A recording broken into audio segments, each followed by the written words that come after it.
Hi friends, welcome to my YouTube channel. ನಾವು ಇವತ್ತು ಮನೆಯಲ್ಲಿನ ಸುಲಭವಾಗಿ ಪಾನಿಪುರಿ ಯಾವ ರೀತಿ ಮಾಡೋದಂತ ನೋಡೋಣ. ಯಾರೆಲ್ಲ ನನ್ನ ವಿಡಿಯೋ ನೋಡಾತಿರಲ್ಲ ಎಲ್ಲರೂ ಸಬ್ಸ್ಕ್ರೈಬ್ ಮಾಡ್ಕೊರಿ. ಪೂರಿನ ರೆಡಿ ಮಾಡ್ಕೊಳ್ಳೋಣ. ನಾನು ಆವಾಗಲೇ ಎಣ್ಣೆ ಕಾಯಕ್ಕಿಟ್ಟಿದ್ದೀರಿ. ನಾನಿಲ್ಲಿ ಅಂಗಡಿಲಿ ರೆಡಿ ಇರುವ ಪೂರಿನ ಯೂಸ್ ಮಾಡ್ತಾ ಇದ್ದೀನಿ. ಮನೆಯಲ್ಲೂ ಕೂಡ ಮಾಡ್ಬೋದು, ಆದರೆ ಅಂಗಡಿಲಿರೋ ಪೂರಿ ಚೆನ್ನಾಗಿ ಬರ್ತಿವೆ. ಹೊರಗಡೆ ಹೋಗಿ ತಿನ್ನೋದಕ್ಕಿಂತನೂ ಮನೆ ಮಂದಿಗೆಲ್ಲ ಸಾಕಾಗುವಷ್ಟು ಮನೆಯಲ್ಲೇ ಮಾಡ್ಕೊಂಡು ತಿನ್ಬೋದ್ರಿ.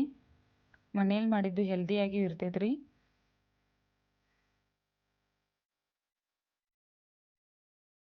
ಪಾನಿಪುರಿ ಯಾರಿಗೆಲ್ಲ ಇಷ್ಟ ಆಯ್ತ್ರಲ್ಲ ಅವರಿಗೆ ಈ ವಿಡಿಯೋ ಶೇರ್ ಮಾಡ್ರಿ.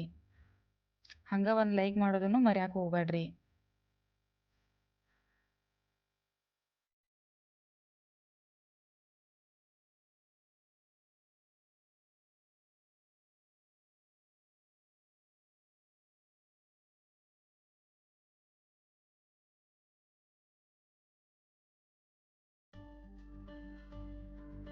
ನಾವೀಗ ಪಾನಿನ ರೆಡಿ ಮಾಡ್ಕೊಳ್ಳೋಣ.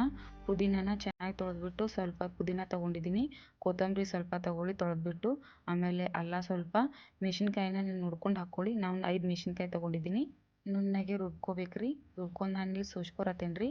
ನಿಮ್ಗೆ ಬೇಡ ಅಂದರೆ ಸೋಸ್ಕೋದಕ್ಕೂ ನಡಿತೈತ್ರಿ. ಆಮೇಲೆ ಸ್ವಲ್ಪ ಸ್ವಲ್ಪ ನೀರು ಸೇರಿಸ್ಕೊರಿ. ನಿಮಗೆ ಪಾನಿ ಎಷ್ಟು ಬೇಕಿರಲ್ಲ ಅಷ್ಟು ನೀರು ಸೇರಿಸ್ಕೊರಿ. ನೋಡ್ಕೊಂಡು ಸೇರಿಸ್ಕೊರಿ.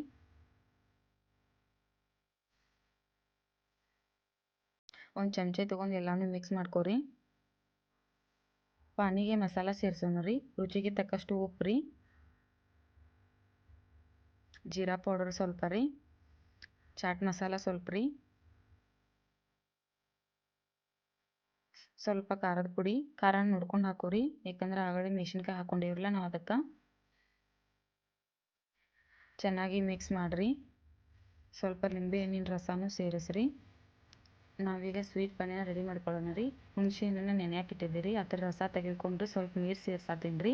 ಅದಕ್ಕೆ ಸ್ವಲ್ಪ ಬೆಲ್ಲ ಹಾಕಿರಿ. ಸಕ್ಕರೆ ಬೇಕಾದರೂ ಹಾಕ್ಬೋದು ರೀ. ನಾನು ಬೆಲ್ಲ ಹಾಕತ್ತೀನಿ ರೀ. ಒಲೆ ಮೇಲೆ ಇಟ್ಕೊಂಡ್ರಿ ಸ್ವಲ್ಪ ಕುದಿಸ್ಕೋಬೇಕ್ರಿ. ಕುದಿಸಿದ 4 ಬಟಾಟೆನ ಅಂದರೆ ಆಲೂಗಡ್ಡಿನ ಸ್ಮ್ಯಾಶ್ ಮಾಡ್ಕೊಂಡು ತಗೊಂಡು ಮಸಾಲೆ ಮಾಡ್ಕೊಳ್ಳೋಣ ರೀ. ಉಳ್ಳಾಗಡ್ಡಿ ಸ್ವಲ್ಪ, ಸಣ್ಣ ಕಟ್ ಮಾಡಿದ್ದ ಕೊತ್ತಂಬರಿ ಸ್ವಲ್ಪ, ರುಚಿಗೆ ತಕ್ಕಷ್ಟು ಉಪ್ಪು ರೀ,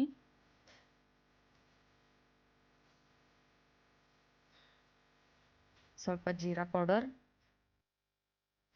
ಚಾಟ್ ಮಸಾಲ ಸ್ವಲ್ಪ, ಖಾರದ ಪುಡಿ ಸ್ವಲ್ಪ.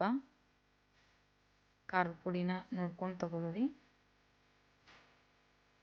ಮಸಾಲ ರೆಡಿಯಾಗಿದೆ. ಪಾನಿಪುರಿ ರೆಡಿಯಾಗಿದೆ. ನನ್ನ ವಿಡಿಯೋ ಇಷ್ಟ ಆದರೆ ಕಮೆಂಟ್ ಮಾಡಿರಿ. ಕುದಿಸಿದ ಕಡಲೆಕಾಯಿ ರೀ. ಕಟ್ ಮಾಡಿ ಸ್ವಲ್ಪ ಉಳ್ಳಾಗಡ್ಡಿ ಸೇವ್ ತೊಗೊಂಡಿನಿ ರೀ. Thank you for watching.